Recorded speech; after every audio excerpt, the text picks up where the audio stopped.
அறிந்த தலங்கள், அறியாத தகவல்கள். சிவபெருமான் பார்வதியுடன் காட்சி கொடுத்து அர்ஜுனனுக்கு பாசுபதாஸ்திரம் வழங்கிய திருத்தலம்.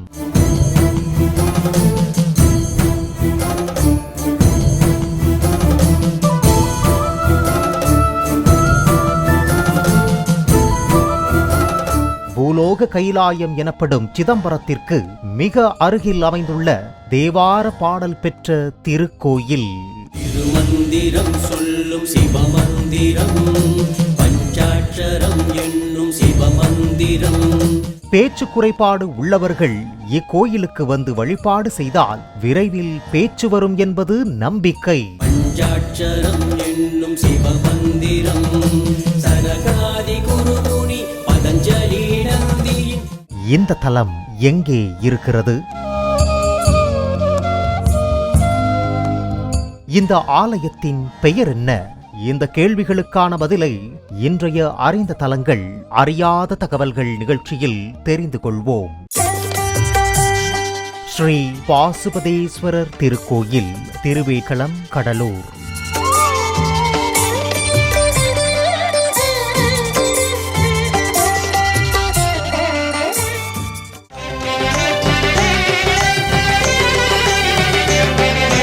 எங்கும் சிதம்பரம், எல்லாம் சிவமயம், சங்கர நாட்டியமே.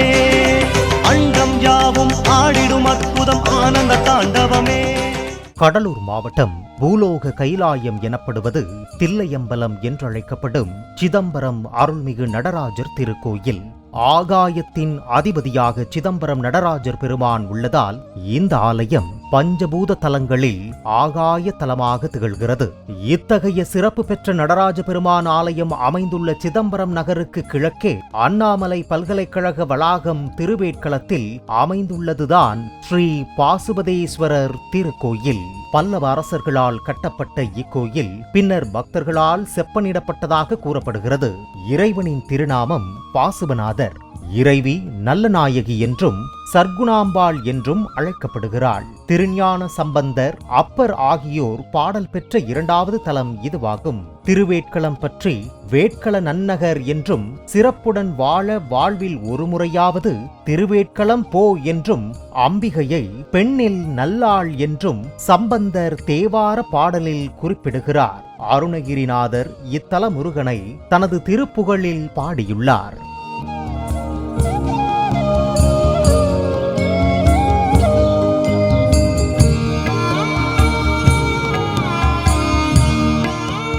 பேச்சு குறைபாடு உள்ளவர்கள் இக்கோயிலுக்கு வந்து வழிபாடு செய்தால் விரைவில் பேச்சு வரும் என்பது பக்தர்களின் நம்பிக்கை.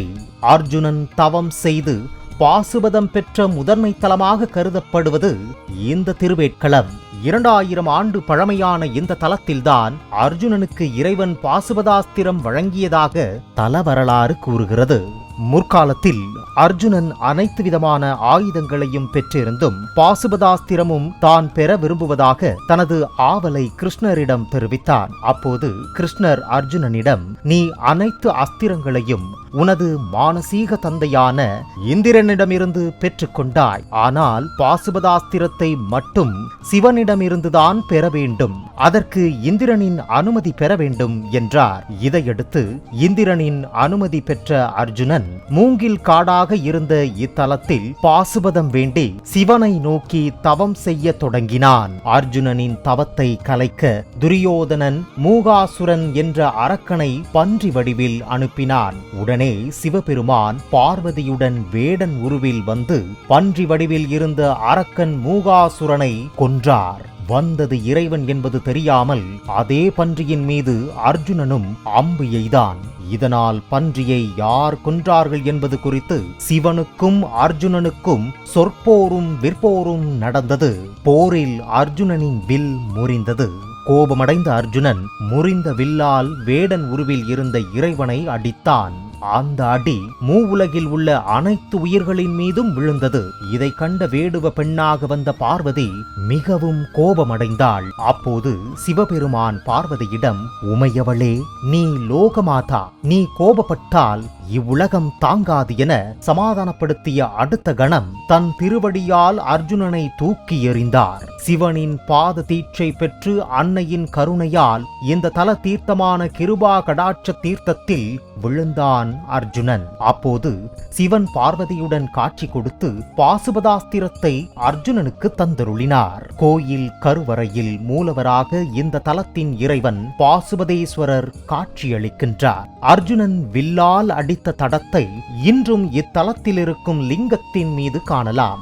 அம்மன் நல்ல நாயகி 4 திருக்கரங்களுடன் அருள் பாலிக்கின்றாள். முன் 2 கைகளில் ஒரு கையில் தாமரையும் ஒரு கையில் நீலோத்பவ மலருடன் அருளுகிறாள். அம்பிகையின் சன்னதியில் 4 தூண்களிலும் அர்ஜுனன் தன் ஆயுதங்களை வைத்தல், ஒரு காலில் நின்று தவம் புரிதல், இறைவன் வேடன் வடிவம் எடுத்தல், சிவனும் அர்ஜுனனும் சண்டையிடுதல் போன்ற சிற்பங்கள் சிறப்பானவை. இத்தலத்தில் முருகப்பெருமான் 12 திருக்கரங்களுடன் தனது தேவியர் இருவருடன் மயில் மீது கிழக்கு நோக்கி எழுந்தருளியுள்ளார். தட்சிணாமூர்த்தியின் காலடியில் உள்ள முயலகன் இடப்பக்கம் தலை வைத்துள்ளார். சூரியனும் சந்திரனும் அருகருகே இருப்பதால் சூரிய சந்திர கிரகணங்களின் போது இங்கு வழிபாடு செய்வது சிறப்பு.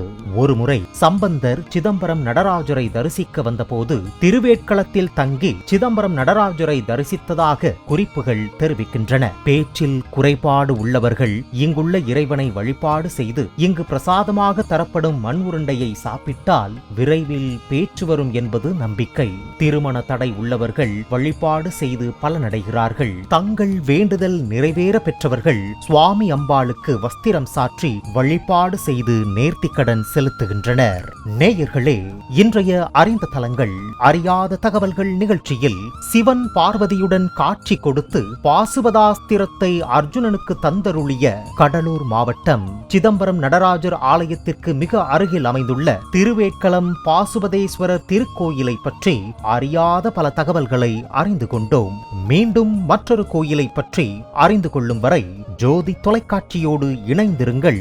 தெய்வ அனுக்கிரகங்கள் பெருகட்டும். ஸ்ரீ பாசுபதேஸ்வரர் திருக்கோயில், திருவேட்களம், கடலூர்.